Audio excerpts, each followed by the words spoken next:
28 अगस्त 2025 को है ऋषि पंचमी। आप सभी को कैसे पूजा विधि रखनी है, उपाय कैसे करने हैं और संपूर्ण नियम व्रत खोलना कैसे है, किया कैसे जाता है, पूरी जानकारी इस वीडियो में है। अंत तक बने रहिएगा। ऋषि पंचमी अपने आप में सबसे विशेष माना जाता है। महिला और पुरुषों के लिए कहा जाता है रजस्वला धर्म अर्थात मासिक धर्म के दौरान अगर कोई भूल चूक हुई हो और पुरुष जनों ने भी मासिक धर्म के दौरान अपनी पत्नी के हाथ का भोजन किया हो या किसी भी स्वरूप में अन्य कोई पाप कर्म हुआ हो तो यह व्रत महिला पुरुषों के लिए श्रेष्ठ बताया जाता है। इस व्रत को करने से सभी तरह के पापों की मुक्ति हो जाती है। आप सभी ऋषि पंचमी के निमित्त व्रत करते हैं तो बहुत शुभ है। ऋषि पंचमी के दिन सप्त ऋषि जैसे कश्यप, अत्रि, भारद्वाज, वशिष्ठ ऋषि, गौतम ऋषि, जमदग्नि और विश्वामित्र इन ऋषियों का पूजन किया जाता है। यह सभी ऋषि ब्रह्मा, विष्णु और महेश के ही सूचक माने जाते हैं। यही जो ऋषि हैं यह वेदों और शास्त्रों के रचयिता भी कहे गए हैं। इस प्रकार से इनके निमित्त व्रत करने से, इनकी पूजा करने से सभी तरह के पाप नष्ट हो जाते हैं और जीवन में सुख समृद्धि आती है। तो आपको जल्दी उठना है। सबसे पहले गंगा जल मिश्रित जल से स्नान करें। गुरुवार का दिन है, पीले रंग के वस्त्र पहने, सूर्य भगवान को जल चढ़ाएं। अब सप्त ऋषियों की आपके पास फोटो है तो बहुत ही सुंदर है। नहीं होने की अवस्था में फोटो आप अपने घर पर या तो सुपारी से या हल्दी की गांठ से या मिट्टी से, मैंने अभी मिट्टी घर पर है तो मैंने मिट्टी ली है और उन्हें सुंदर रूप में मैंने 7 ऋषियों का स्वरूप दे दिया है। मिट्टी का अगर आप बना लेते हैं तो सब मिट्टी सबसे शुद्ध मानी जाती है और मिट्टी जो है बाद में जब हम इसे विसर्जित करेंगे तो घुल भी आराम से जाती है।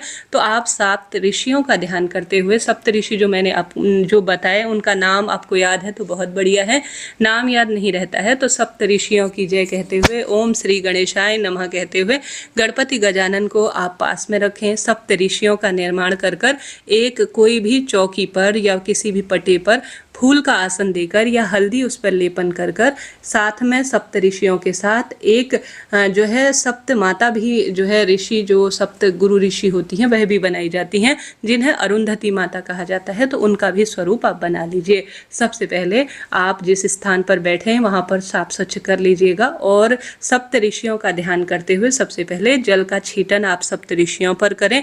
यह स्नान का भाव हो गया है और साथ के साथ गुरु माता पर भी जल का छिटकाव करें। उसके बाद गणेश जी को चंदन समर्पित करें और सप्त ऋषियों को भी चंदन समर्पित करें। रोली माता अरुंधति को समर्पित करें और अक्षत और पुष्प भी साथ साथ समर्पित करें और साथ ही अरुंधति माता के निमित्त थोड़ा सा ही सही सुहाग सामग्री समर्पित करें और सप्त ऋषियों को कलावा, यज्ञोपवीत इत्यादि समर्पित करें, पुष्प समर्पित करें साथ के साथ।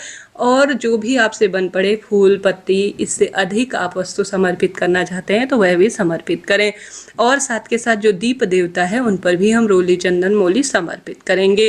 पूजा में रही भूल चूक के लिए हम दक्षिणा जो रखे हैं वह भी समर्पित करेंगे। बाद में एक समय का भोजन पंडित ब्राह्मण जी के लिए निकाल कर जो अरुंधति माता को वस्त्र समर्पित किए हैं और दक्षिणा समर्पित की है सभी, वह सुहाग सामग्री और एक समय का भोजन कुछ प्रसाद रखकर दान कर देंगे। साथ के साथ मौसमी फल या आपके पास पुआ पूड़ी आपने बनाया है तो उनका भी भोग सप्तऋषि और गणेश जी महाराज को लगाएंगे। जल का लोटा सप्तऋषियों के समक्ष प्रस्तुत करेंगे। अपने दाहिने हाथ में अक्षत लेकर ऋषि पंचमी व्रत की कथा और गणपति गजानन की कथा सुनेंगे और इसी जल के लोटे से सूर्य भगवान और शाम को चंद्र देवता को अर्घ्य दे देंगे।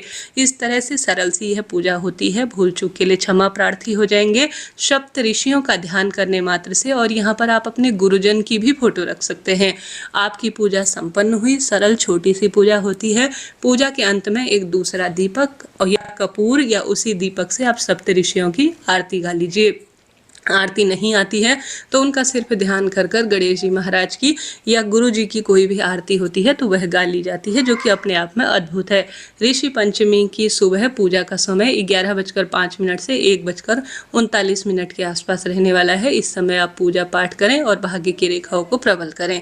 तो ऋषि पंचमी व्रत की यह पूजा होती है। इस दिन एक पंडित जी को या 7 पंडित जी को जो सप्त ऋषि के स्वरूप में होते हैं उन्हें घर पर आमंत्रित कर भोजन कराना सबसे श्रेष्ठ माना जाता है। एक पंडित जी को आमंत्रित कर भोजन कराते हैं तो पाप कर्म से मुक्ति होती है और सुख समृद्धि का वास होता है। ऐसा न करा पाए तो मात्र भोजन का दान आप कर सकते हैं। साथ के साथ आपके पास जो आपने यहाँ पर रखी उन चीजों के साथ कुछ दान दक्षिणा देकर, एक समय का भोजन देकर ब्राह्मण देवता को तृप्त कर कर आशीर्वाद लें। इस तरह से यह रोग दोष संकट कष्ट पीड़ा से मुक्ति देने वाली सर्वश्रेष्ठ ऋषि पंचमी की पूजा कही गई है। अब इस व्रत में क्या खाना चाहिए? यह व्रत महिला पुरुष सभी को करना चाहिए। इस व्रत में आप फलाहार ले सकते हैं, शाम को व्रत खोल सकते हैं, कोई दिक्कत नहीं, परंतु इसमें गौ माता का दूध प्रयोग में नहीं लिया जाता, भैंस के दूध का ही प्रयोग किया जाता है। इस चीज का आप ध्यान रखें।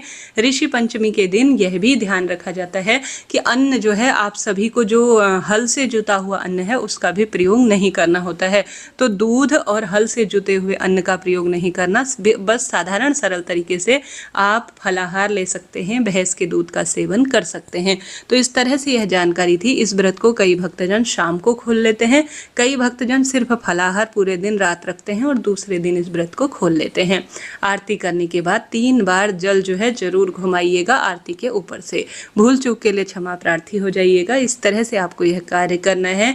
इस दिन झूठ, छल, कपट इन सब चीज़ों से दूर रहकर ज़्यादा से ज़्यादा ऋषिजन की सेवा में, गुरुजन की सेवा में आप तत्पर रहें। इससे तब सब तरह की पीड़ा शंका का निदान होता है। एक समय का भोजन कम से कम दान दीजिएगा। शिवलिंग पर, अगर आप शिव गुरु को मानते हैं तो शिवलिंग पर दूध, दही, घी, शक्कर, शहद, पंचामृत जरूर चढ़ाइएगा। बात कर लेते हैं विसर्जन कैसे करना है। तो प्रसाद में से जो दीपक ठंडा हो जाने के बाद प्रसाद की चौकी में जो प्रसाद है, कहने का अर्थ है उसे सभी घर के सदस्यों को वितरित कर दीजिए। आप भी ग्रहण कर सकते हैं। और साथ ही जो दक्षिणा है और जो वस्त्र इत्यादि आपने समर्पित किए हैं वह पंडित ब्राह्मण जी या पंडिताइन को दान दे दीजिए। अगर आपने सुपारी के या मिट्टी के शिवलिंग बनाए हुए हैं, यह छोटे छोटे से जो सप्त ऋषि बनाए हैं, तो इन्हें मिट्टी की जो है वस्तु पर ही छोड़ दीजिए। अर्थात जल विसर्जित, जल का लोटा एक लेकर उसमें इन्हें छोड़ देंगे तो यह मिट्टी की वस्तु है, मिट्टी में ही समाहित हो जाएगी। पूजा चौकी शाम को, आप सुबह पूजा कर रहे हैं तो शाम तक हटा सकते हैं, कोई दिक्कत की बात नहीं, या दूसरे दिन आप हटा दीजिएगा। इस तरह से यह ऋषि पंचमी की पूजा विधि है जो कि साल भर में सिर्फ एक बार की जाती है और इसके अनंत गुना लाभ शास्त्रों में कहे गए हैं। तो ऋषि पंचमी की छोटी सी पूजा करें। यज्ञोपवीत इत्यादि है तो वह दान दे सकते हैं, या घर पर पहनने वाले जन तो वह भी पहन सकते हैं। तो इस तरह से यह ऋषि पंचमी की मैंने आपको बात बताई, आपके लिए उपयोगी रही हो या कोई प्रश्न हो तो आप पूछ सकते हैं। राधे राधे।